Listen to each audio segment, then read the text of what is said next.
Algunes persones afirmen que la música en valencià no existeix i que és una reflexió que podríem interpretar de dues maneres, però bueno, us deixo a vosaltres a veure què penseu. Sí, jo en part podria estar d'acord en el sentit de que durant molt de temps s'ha emprat música en valencià com si fos un estil musical, quan en realitat, com estàvem dient, la música en valencià és una etiqueta artificial en el sentit de que la música valencià abarca totes les èpoques, tots els estils i és com quan diuen en el rock and roll, no? Que diuen female fronted, no? Que és encapçalat per una dona, com si ser una dona fos un estil musical.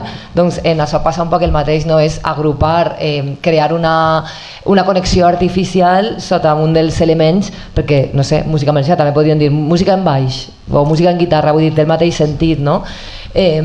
Així que, però en aquest sentit sí que puc estar d'acord en que durant molt de temps s'ha emprat d'una manera que desinformava, no? com si música en valencià, com si tingueren algo que veure Arròs Caldós amb, jo què sé, amb Altai o amb La Gossa Sorda, amb So o amb Colomet.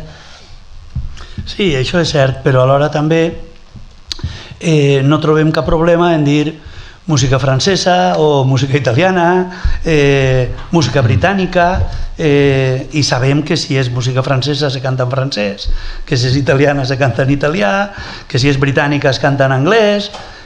Vull dir, música en valencià només pot ser una marca molt genèrica per a tots els estils i tots els gèneres cantats en valencià. És l'única cosa que té sentit.